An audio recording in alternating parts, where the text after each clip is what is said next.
Welcome to today's story time. I'm Leigh Hood with Northeast Regional Library, and as part of our summer reading Oceans of Possibilities, today I will be sharing Not Quite Narwhal by Jessie Sima with permission of Simon & Schuster Books for Young Readers. Kelp was born deep in the ocean. He knew early on that he was different from the other narwhals.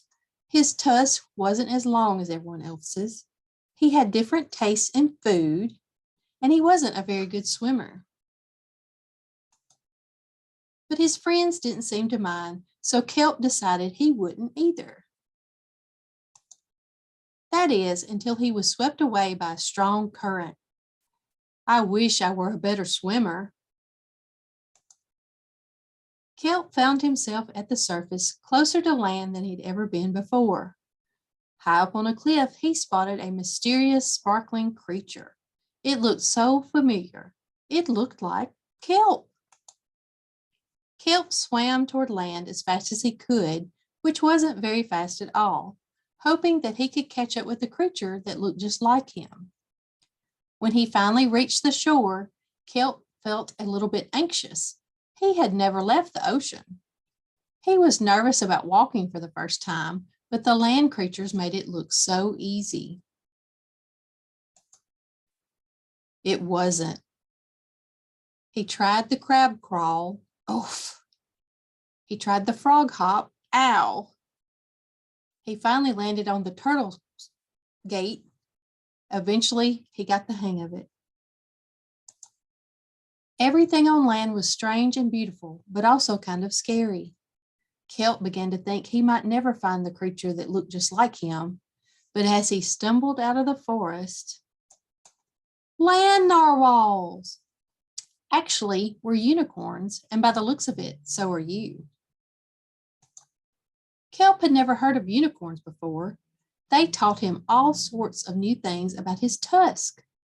We call them horns. Wow. They introduced him to unicorn delicacies, and they showed him how to gallop. There was no doubt that Kelp was, in fact, a unicorn.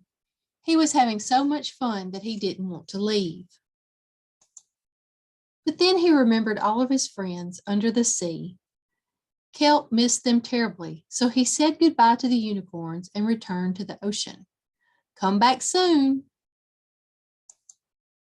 Kelp swam toward home as fast as he could, which wasn't very fast at all, hoping that the narwhals would still like him now that he was a unicorn.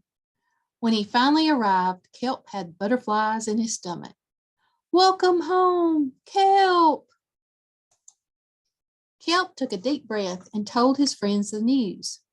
It turns out I'm not a narwhal. Of course you aren't. I'm a unicorn. We all knew that. They took it quite well. Kelp was happy to be home, but now that he'd experienced life on land with the unicorns, he couldn't seem to forget them. Did he want to be a land narwhal with the unicorns or a sea unicorn with the narwhals? Kelp couldn't decide, but then he realized that maybe, just maybe, he didn't have to choose. I'm a unicorn. The end. Thank you for joining us for today's story time. Please check back tomorrow for a new adventure. And don't forget to visit your local library as we celebrate our summer reading program, Oceans of Possibilities.